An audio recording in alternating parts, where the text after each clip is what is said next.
Okay, I'm Andy Lee Graham. I'm not going live. I keep getting my dyslexic problem as I switch words around. Okay, I'm Andy Lee Graham, and I've traveled nonstop for 24 years. That means I don't have a home. Okay, I don't have a home at all. The home where I'm living right now is Lake Atalan, Guatemala, in the village of San Pedro La Laguna, in in this country of Guatemala. That's where I live today. When I leave here, I'll live someplace else. So I've lived in 114 countries. Okay, and today I'm going to talk about the term rites of passage. The only thing, when I first started traveling, one of the first videos I've ever made on YouTube was about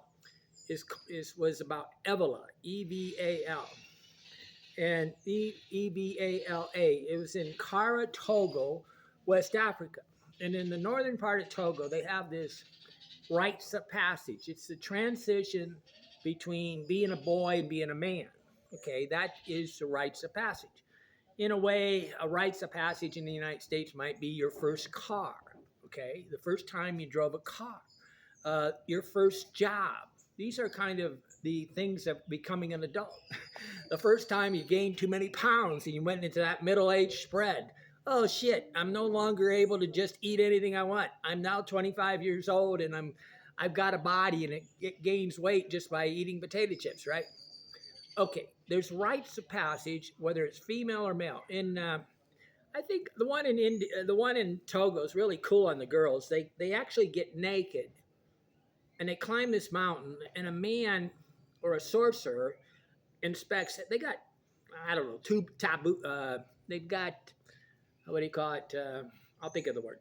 But they go up on the top, and the sorcerer looks inside their pussy and sees if like bugs are going to come out of it. Okay, and that they want to inspect them whether they're a virgin.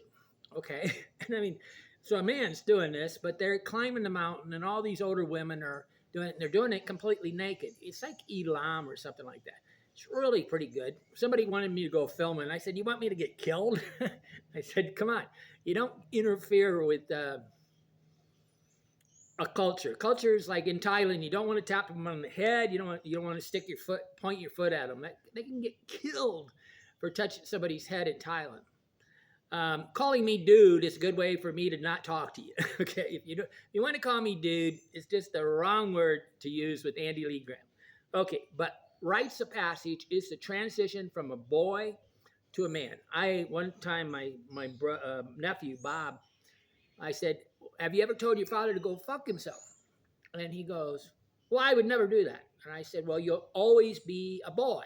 Okay, if you can't tell your father to go take a hike, you're a boy. Okay, if you can't tell your boss to go take a hike, you're a boy. And my nephew was asking, I was telling this editor on my conditions for writing for a newspaper. And he goes, "What do you mean you're telling him the conditions?" I said, "I'm one of the best travelers on the planet. Any paper should actually be sucking my weenie to get me to work for them to write on the knowledge skills I've got. I mean, I should be writing for National Geographic and New York Times. Why don't I do that? Because I don't want to work." Okay, I haven't worked for 25 years. I'm Henry David Thoreau's thing. That's what I'm writing a book about. Henry David Thoreau, in his chapter Economy, he said, for 5 years, I've only worked six weeks a year. And what he proved as an experiment, that if you only live by the necessities of life, you only need to work 1 day a week. And I've been doing this for 25 years.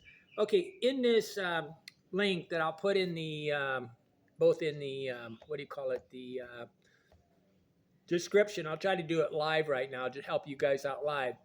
But in the description, I have a link to my video of these guys in Evola in Kara, Togo. And what they do is they kill a dog, which good thing, right?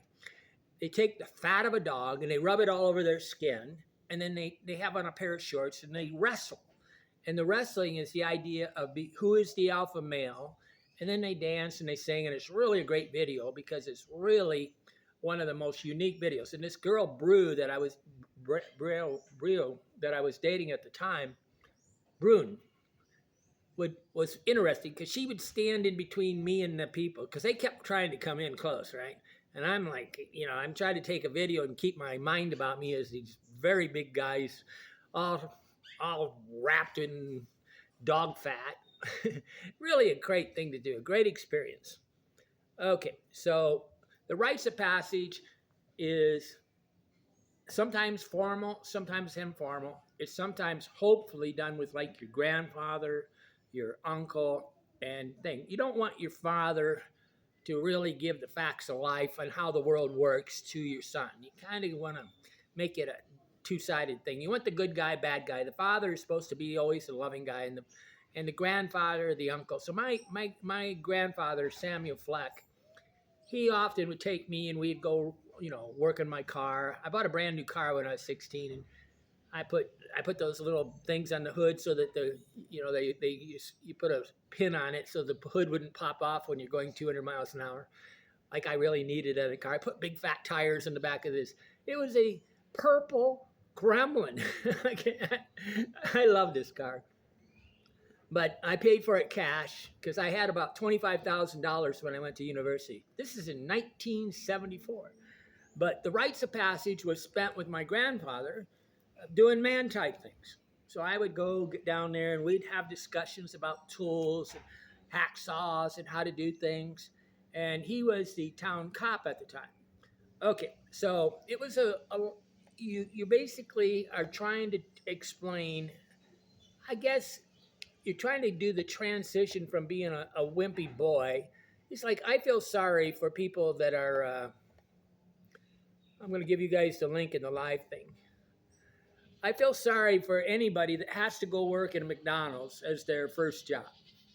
I worked on the farm. When I was 10 years old, this Lewis woman would make me pluck all her weeds out of her garden. Then I'd have to mow the lawn. I'd have to do this. Then eventually Buster came along and grabbed me, Buster Spade, and grabbed me and made me bale hay. And there I went from being a boy type weeding, having this old lady watching me, to 10 years old, driving, baling hay. And then I think when I was about 13, I got put on a four-wheeled Ford tractor, and I was cultivating beans. And the guy was screaming at me. This Lewis guy said, Don't plow the beans under. Don't plow the beans under. I mean, I'm petrified. I don't even have a driver's license, and I'm like driving a tractor, right? And I was driving a tractor probably when I was 15 or 14. And these are things that give you mastery of the world, right? And so in a way, the rites of passage is giving you some clues and ideas about how to have mastery of the world. And the rites of passage on travel are interesting. Like the other day, this guy, I guess he wanted me to have the rites of passage. Okay, I haven't got these in any kind of order, but these are the rites of passage of travel. These are what I listen to when I'm talking to you to see whether I'm going to answer any of your questions. Because right now, I'm not going to enter into any conversations on real estate, internet, or travel unless somebody gives me $10. They always try to buy me lunch. I don't want lunch. That just makes me fat. I don't want to go out. I mean, the guys that say, I've watched all your videos, and they asked me to go drink. I said, you obviously didn't watch any of my videos because I'm a recovering alcoholic. And, but I don't really want to talk about travel. I make videos so I don't have to talk about travel. Okay. But one of the rites of passage is sleeping in a Walmart parking lot. This one guy, he wanted me to travel with him in the United States, and he's like 70-some years old. I said, there's no way I'm going to get in a car and sleep in a car in the parking lot with a 70-year-old man. This is absolutely out of my world. I am way too wealthy for that. Okay? This is the last thing I'm going to ever do is have that experience of listening to an old fart. I hate old people. I hate myself. I am old. Okay, the video for the Evola is in this thing. Okay, one rites of passage is malaria. Getting malaria. If you've ever had malaria or dengue, these are two mosquito-driven diseases. Malaria is not fatal, okay? And I've had malaria twice, okay? And malaria is like is a rites of passage because you've been to a place where everybody's telling you not to go. Okay, it's kind of humorous, right? But malaria is what, if you tell me you had malaria 3 times, I'm gonna go. I'm gonna really listen. A gentleman called me up from Turkestan one time, and he says, "Well, why do you want to talk to me?" I said, I don't know anybody that's ever been to Turkestan, one of the Stan brothers, right? And there's a guy that said he was fly fishing in Libya. I go, what? You're fly fishing in Libya? It's coming to Lake Atalan and getting on this lake. It's got to be, this is what missionaries do. Missionaries go only to places that are wonderful, right? They go to, Falls de Iguazu in Brazil. They go to Paris. They go to the most greatest, the best. This is where aid organizations start their businesses. An aid organization is a business. An NGO, non-governmental organization, is a business. Okay, being a missionary is a business. Okay, so they come to the most beautiful place. So there's tons of missionaries that come to this lake. Okay, but I've had malaria twice. I went down the Amazon River. I came in from Belém, Brazil. We came down in, I was in, I don't know, Venezuela. Went by land all the way to Belém, Brazil. Really great place because it's got all this, the fish market there is just spectacular. Then I spent about 12 days on the Amazon River. And the daughter, no, the girlfriend of the captain actually dragged me up on top of the boat and did all kinds of crazy things with me. Okay, here's an easy one for you guys, and a lot of you guys, if you haven't had this happen, you're definitely 100% tourist. You broke your zipper on your bag. Absolutely clear. When you move a zipper back and forth on whether it's a trolley cart, which is a wimp thing, when you move it back and forth, eventually the thing spreads out and it separates. And then you can take some pliers and squeeze it back together a bit. But when you actually totally break your zipper, you can call yourself one level of traveler, right? You sleep in a hotel because your plane got canceled. I mean, I like this. I really like it when my plane gets canceled. Why? Because I get to sleep in a really nice hotel. Spend a night. I spent one night in. They had a plane trip from Thailand to Nepal, and they would stop in Bangladesh for one night. We get put up in a hotel. Some Japanese girl said, "I'm not like all the rest of the Japanese girls," and I go, "What? Skinny?" She goes, "No, easy." And I go, "Hey, nobody ever told me that. I didn't know Japanese girls were easy." Okay, sleep in a hotel because the plane got canceled. A lot of people have had this happen just because the United States is a place where they cancel. If you've never had your bag lost and you had to wait for it for like 2 days to arrive, this is one reason when you're only on a trip for like 7 days, you don't really want to check a bag. I mean, I'm going to always check my bag, but the American Airlines are the kings and queens of losing your bag because they always figure that you're flying domestically. You don't lose your bag when you get on an international airplane like, I don't know, there's just a ton of them. Rites of passage. You refuse to pay for a taxi. I was in Thailand and they had this water thing. They have these different festivals where people throw water all over the place. And the taxi came up and he wouldn't go to Khao San Road, which is still about a mile away or half mile away. And he just stopped and wanted me to pay. I said, "Hey, I want to go to Khao San Road. I paid for a taxi for convenience. I didn't pay to have to walk through 1,000 people throwing water balloons, right?" And I said, "Okay, I just got out of a taxi and said, screw you, I'm not going to pay you." And I've done this many, many times, not paid a taxi.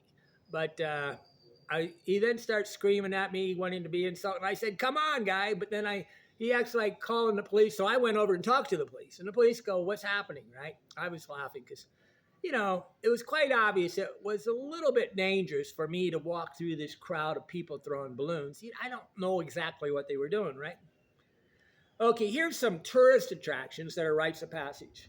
Egyptian pyramids, Machu Picchu, Machu Picchu is in Peru. Egyptian pyramids are in Egypt. And then the Tikal, which is one of the most spectacular archaeology sites on the planet, is here in the Patan area of Guatemala. So one of the most, I would say the number 2 archaeology site on the planet is here in Guatemala. The whole region there, like we went to Yaksha, different places. That whole area is just one big Mayan, I don't know, megalopolis, community that goes on and on and on. See, it spreads all the way from southern Mexico all the way into Honduras, right? It's a really major culture. Machu Picchu is just a lot of rocks, okay? But it's very beautiful. Angkor Wat is only about 700 years old. So Brugge, Belgium, the buildings in Brugge, Belgium are 700 years old, and the Angkor Wat in Siem Reap,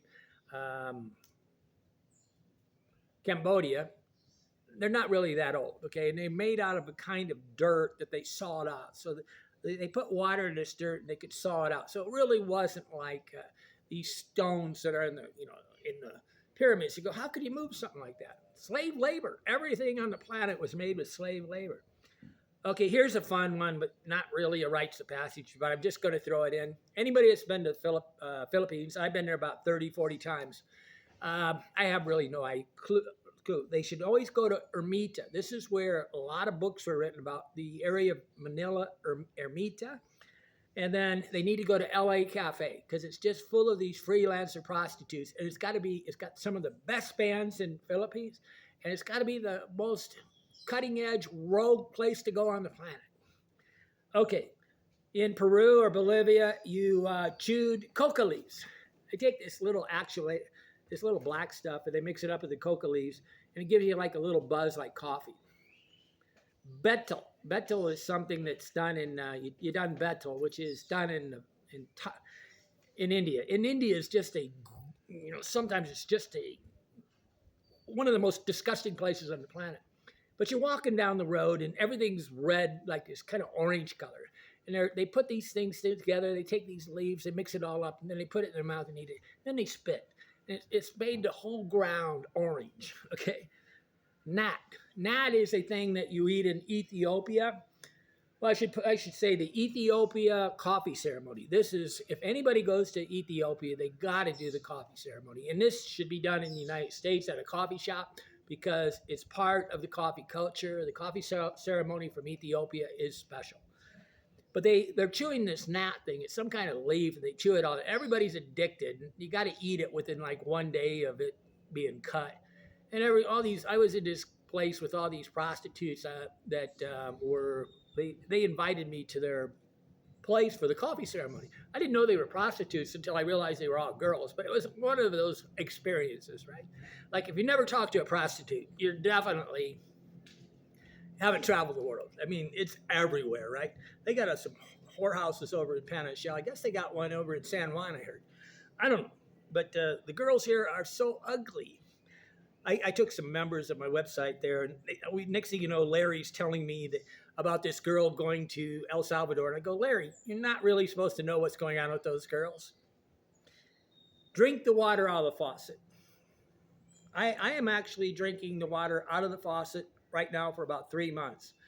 But everywhere I go, there's times when you arrive into the room at, say, 10 o'clock at night, and they don't provide you with water because only about one and sometimes they'll give you a little pint of water, one little bottle.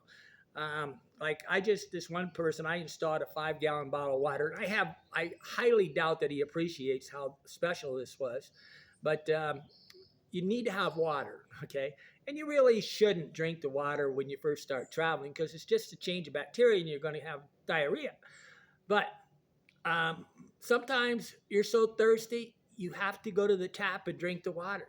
I drank, when I was in backpacking, when I was 16 at, some white mountain in New Mexico, I was so thirsty that I drank water out of a puddle in, it was like a little hole in the top of a rock.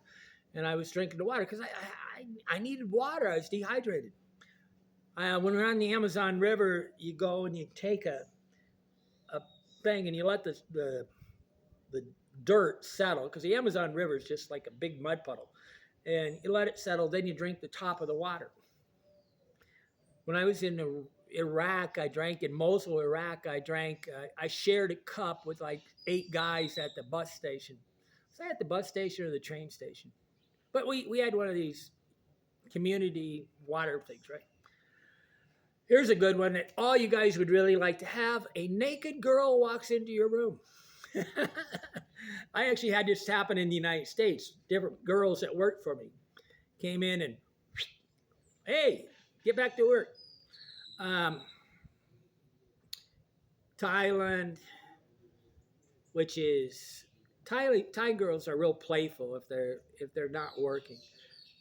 Normally you got 100% paid for, but in Africa, a lot of naked girls will walk into my room. They just want to open the door, okay? I mean, they kind of undress as they're coming in the door. I'll never forget I was in the Galleon Hotel, and this girl, Elaine, was cleaning my room, and I kind of knew her, right? And an African girl cannot go in your room. I didn't realize this.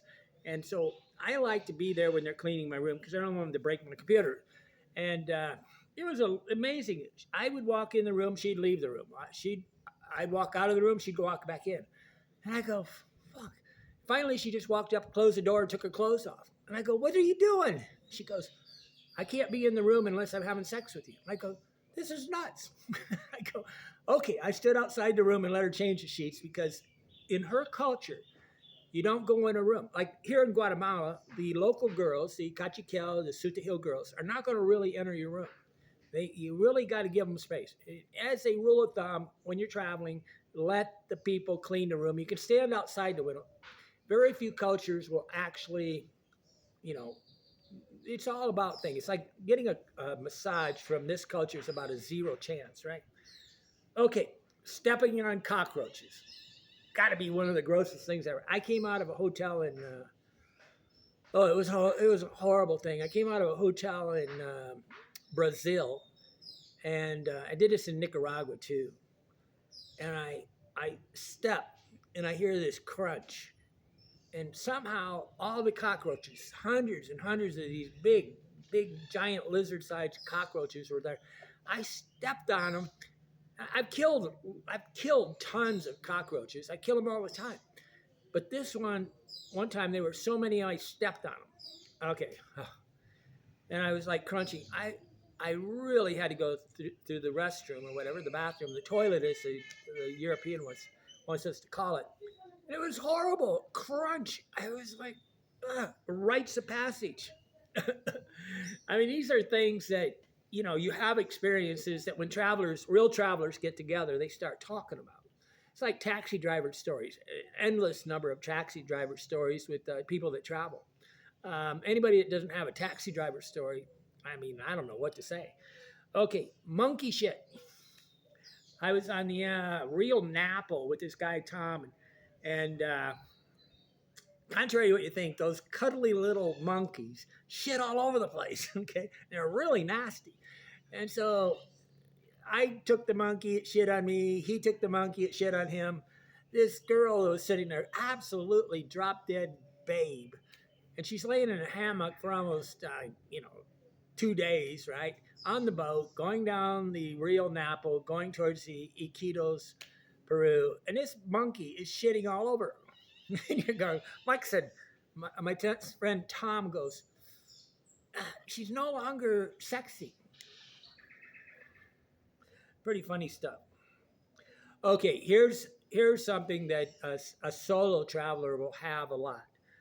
Attacked by one culture, like I consider the Brits. I was in Cusco, Peru, and these like 5 British guys were just absolutely attacking the United States culture. This is when I started putting the American flag in my bag to try to repel them. Okay, and you kind of an alpha male when you wear a flag on your thing.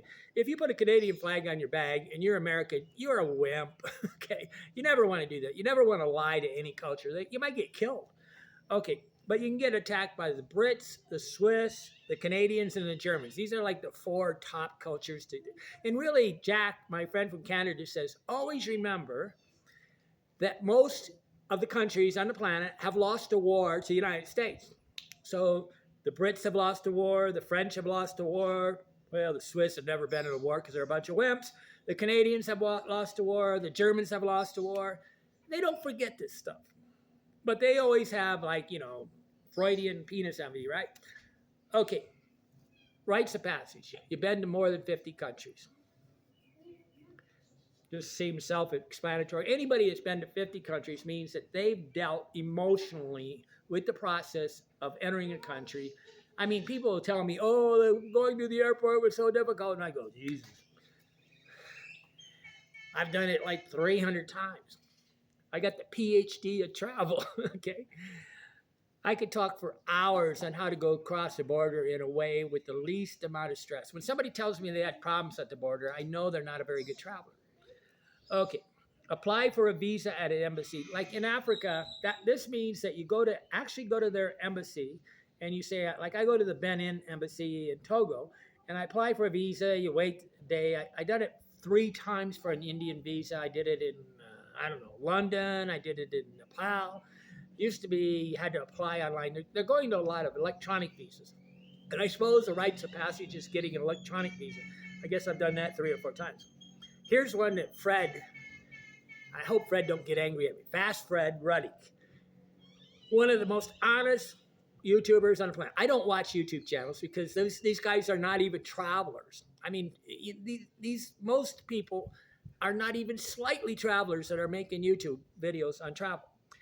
He said, Andy, I'd rather sit on a seat without a toilet seat. I said, no, for sure. He goes, why? He says, well, I sit there and I go, oh, you're talking about the broken toilet seat. Yeah, and it pinches your butt. I mean, they got these toilet seats that are so cheap. I've actually ripped them off because it's safer to sit on a toilet. I mean, when you pinch your butt because the toilet seat's broken, that's the rites of passage. Here's some easy ones that most people don't have the urinary tract to do. Get on a 24-hour bus. In South America, it's just the king of these recliner, 24-hour buses. I was on 3 31-hour buses, one in Chile going to Punta Arenas, Chile, the other one from Rio Gallegos, Argentina to Buenos Aires, and another one from Buenos Aires all the way to Maceió, Brazil. 3 of them in like less than 1 month. 30-some-hour bus trips. Okay, 48-hour flight. I will only do that if I'm going to save like $400, okay?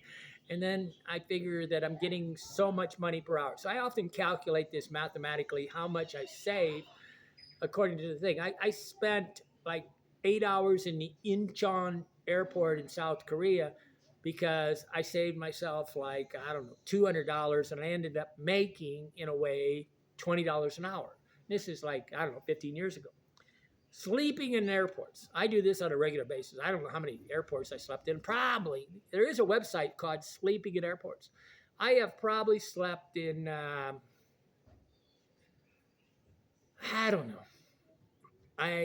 I would guess at least 20 airports. One of the worst time I ever did was I was in Gatland. There's these 3 feeder airports in London. And the plane left at 7 o'clock, and it was $50 to take a taxi to the airport. I mean, Europe is horrible. One of the best airports I ever slept in was Amsterdam. But I had to get there the night before, and I slept on the airport, and the floor was so cold because I was in, England. I was in Europe. Europe is a freezing place. It's a horrible place. Don't think Europe's only about the size of the east part of the United States, and it's upward. It's like all positioned up by Canada. It's like the same latitude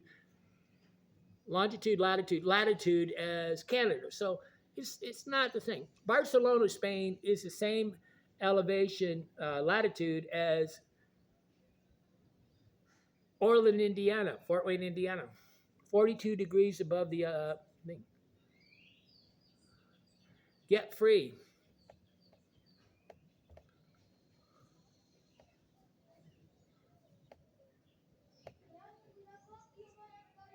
Or hiding any user that don't use their real name. Okay, here's another one. Dysentery. Dysentery is diarrhea. It's basically uncontrolled loss of your bowels. I think I had food poisoning in Niamey, Niger, Africa. Um, I was sick for about 3 or 4 days, and I literally just, I don't know, destroyed the room, and I was so out of it mentally. I mean, there was crap everywhere. This is what my father did when he had stage 4 prostate cancer. He just destroyed the room with his bowel movement, right? But dysentery level of things. This is when you're afraid to leave the room because you might crap your pants. Okay, and it happens a lot. Um, Very common thing. Anybody that's getting on here, unless you're using your real name, I'm going to whack you off there. I don't want to deal with anybody that doesn't use their real name. Tonga Airlines, Mile High Club. I didn't do this, but I was with this girl from Tonga. It's an island. It's a little island country in I don't know, Micronesia or something like that, over north of um, Australia. And I'm on this plane, and she's doing one of these trips, and she's sitting next to me, and she gets. I wake up, and she goes, "Damn, you fell asleep." She goes, "Why? Why?" I said, "I wanted to go into the restroom and have sex. The Mile High Club." Oh, I go, geez, my one chance. I've never done the Mile High Club. Actually, I'm pretty embarrassed on planes. So here's one I haven't done, and I'm going to do eventually. This is a Camino Trail in Spain and France. There's a movie called The Way, and this is a rites of passage that most of you can do. That's really kind of easy, but it is an endurance thing, and it's going to cost you a lot of money, but it's a great little trek, right? Uh, here's one I think is hilarious. A ladyboy flashes her boobs. A lot of these transgender, I don't know what you want to call these people, in Thailand, the best looking girl in Thailand is a boy. Okay, so these girls have perfect boobs, and they're always willing to show them, and like pop them up. Anybody that's gone to West Africa, anybody that's gone to East Africa, anybody that's gone to Central Africa, nobody goes to Africa. I'm not going to call the Middle East, which is like Morocco, Tunisia. These countries are really Northern Africa, which are really kind of the Middle East, okay? But being to the Middle East is special. Anybody that's gone to India is in the top. Like we have over here in San Marcos, I call it Indian light. It's all woo land. Everybody is searching for God in India. If you never had anybody come up to you and said, "Have you found God?" And I go, in India, it happens constantly.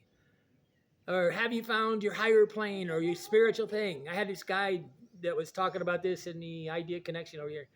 And I gone, I didn't know God was lost. That's what I always say. What? Is he lost? Okay. Walk. This is one for you, Rick. I don't like to go trekking in woods because I was a farm boy. But if you have never walked probably 5 or 10 miles with your luggage or your backpack, you're not a traveler yet. Okay, I'm running out of things. I didn't really put much time into this. The final one, and this is what I always like to talk to people about.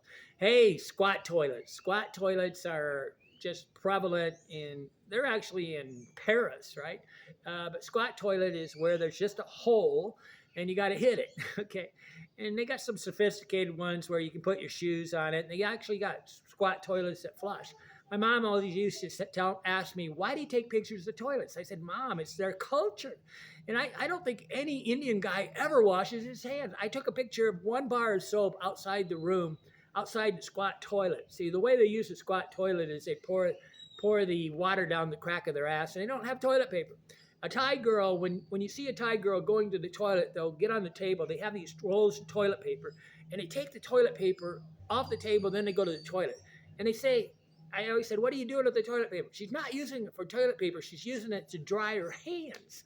Okay, the inner works. A lot of girls around the planet and men hoover over the top of a toilet because they think they're going to get diseases from putting their butt on a toilet seat. It don't work that way, guys. But squat toilets, I've had people demand that they would never use a squat toilet. And I said, stay home. You're on the Thai bus. It's one of these exclusive buses. I was in Tibet on the trip. There are so many reasons why you have no choice. Okay, you're going to use something. Otherwise, you're just going to go squat in the bush. I actually took a crap in the Guatemala bus station in Antigua. I don't know about last year. I had to go find a corner to squat and shit. Why? I don't know.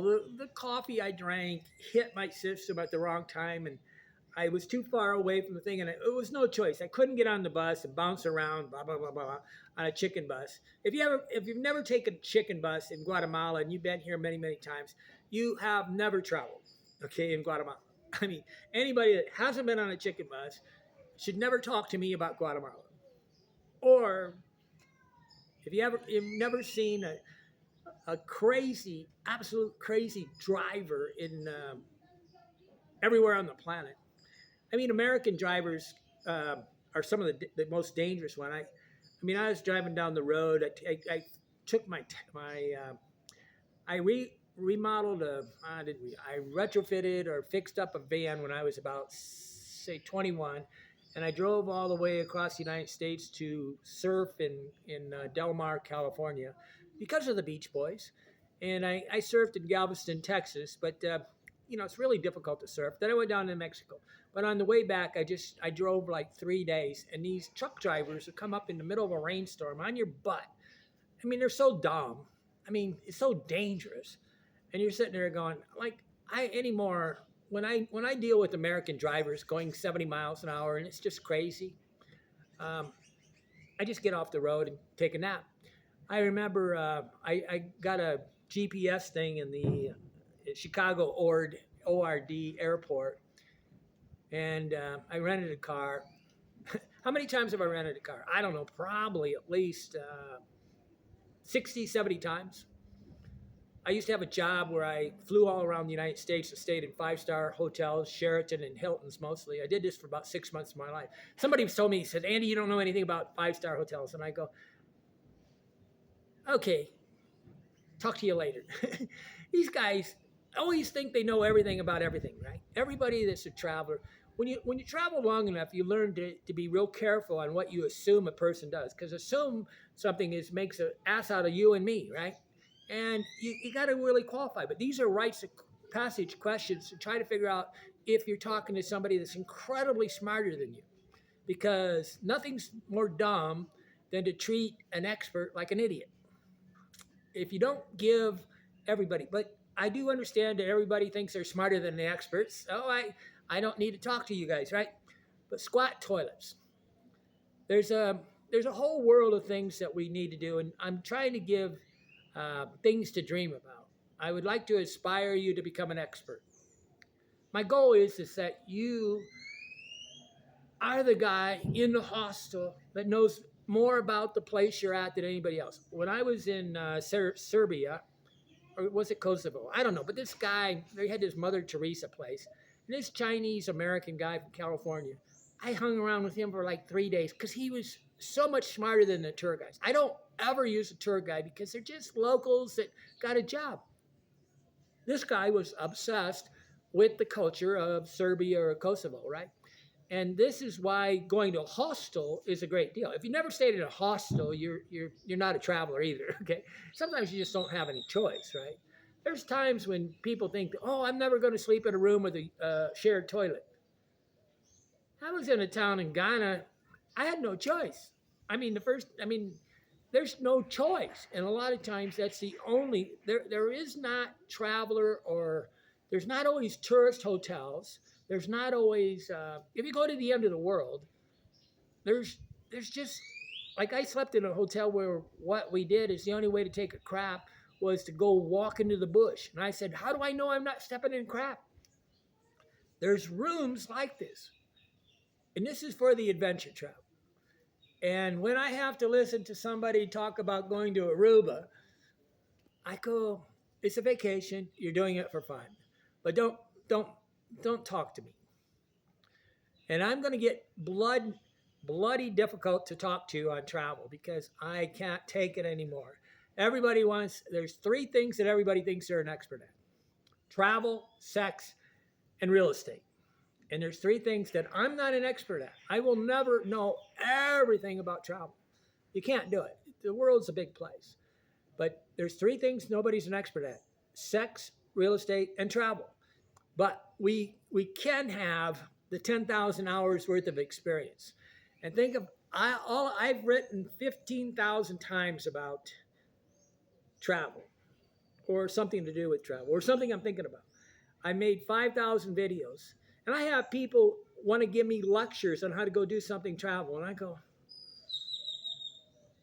what an arrogant person you are. Okay. And they know that I've gone to 114 countries. They say, oh, Andy, you've been to 114 countries. And the magnitude of that is such a magnitude that nobody's ever met anybody that's been to 100 plus countries.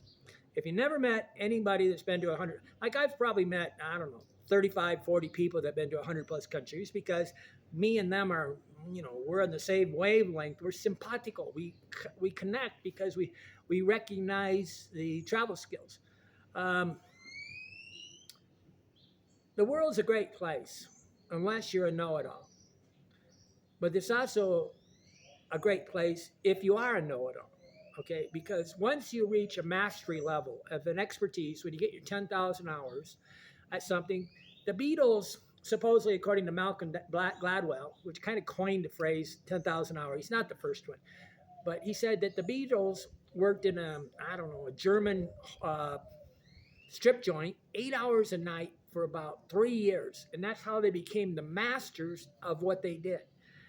Mastery is what gives you confidence in yourself, where you can sit there and look at the camera and say, I don't give a care about you. I am the master of my fate. I'm the big swinging dick like a stockbroker. That's the term they use in stockbrokers for the guy that's a rain man. But it's really easy to be great. It's so easy. All you got to do is run around the block one time a week, and you're in the top 5% of all runners. All you got to do is read one book a month, and you're in the top 1% of readers. All you got to do is go to more than 5 countries, and you're actually in the top world geopolitical understandings. How many of you have been to all the continents? I have not been to Antarctica, Okay. There's people that only go to Europe and act like they know everything about Europe. When you go rich, you don't know the culture. There's no way to know the culture unless you get on the local transport. Just bottom line. But people in India, they buy a motorcycle so they don't have to be on a bus with the Indian people. It's amazing what people do to make sure they avoid. Everybody in Guatemala gets on the shuttle so they don't have to be on the chicken bus with the local people. When I first came here, we had no choice. We had to get on a chicken bus. But that was a time when travel was travel. Now it's just a bunch of flashbackers. Pretty sad situation. Okay, but hit that subscribe button. Join my Patreon thing. The links are always in the description anymore. I put them in all the things, all the descriptions. Any video you're watching, you're going to find a Patreon link. If I put that link, what I would like is to get I've shut down my business, which is thank the good gods. I don't have to deal with dingalings anymore that think that they are the same as me. There's no way they're the same as me. I'm the PhD of travel. And there's a saying, if you don't